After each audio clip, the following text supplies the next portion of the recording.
ओरेंजा से आई हुई वो औरत मलेशिया एयरलाइंस की फ्लाइट MH370 की मुसाफिर निकली। ये फ्लाइट 8 मार्च 2014 को अचानक गायब हो गई और आज तक वापस नहीं आई। MH370 इस फ्लाइट का कोई अता पता नहीं चला। ना तो जहाज मिला, ना ही उसमें बैठे लोगों का कोई निशान। जब ये कहानी दोबारा सामने आई तो दुनिया हिला गई। इन्वेस्टिगेशन के बाद मलेशिया अथॉरिटीज ने कंफर्म किया, हाँ, ये वही औरत है जो 2014 में इस फ्लाइट के साथ गायब हुई थी।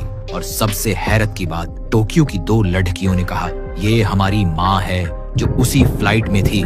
सब लोग खामोश हो गए जब उन्होंने उस औरत का चेहरा देखा। चेहरा बिल्कुल वही था जैसा 2014 में था। ना एक झुर्री, जैसे वक्त ने उसे छुआ ही नहीं। उसकी आंखें वही पुरानी थीं, लेकिन उनमें कुछ और था, जैसे उसने कुछ ऐसा देखा हो जो इंसान देखकर लौट नहीं सकता। लोग कहते हैं, आखिर कोई इंसान 10 साल बाद वापस आए और एक दिन भी बूढ़ा ना हो, ये कैसे? ओरेंजा से आई हुई वो औरत मलेशिया एयरलाइंस की फ्लाइट MH370 की मुसाफिर निकली। ये फ्लाइट 8 मार्च 2014 को अचानक गायब हो गई और आज तक वापस नहीं आई। MH370 इस फ्लाइट का कोई अता पता नहीं चला। ना तो जहाज मिला, ना ही उसमें बैठे लोगों का कोई निशान। जब ये कहानी दोबारा सामने आई तो दुनिया हिला गई। इन्वेस्टिगेशन के बाद मलेशिया अथॉरिटीज ने कंफर्म किया, हाँ, ये वही औरत है जो 2014 में इस फ्लाइट के साथ गायब हुई थी। और सबसे हैरत की बात, टोक्यो की 2 लड़कियों ने कहा, ये हमारी माँ है जो उसी फ्लाइट में थी।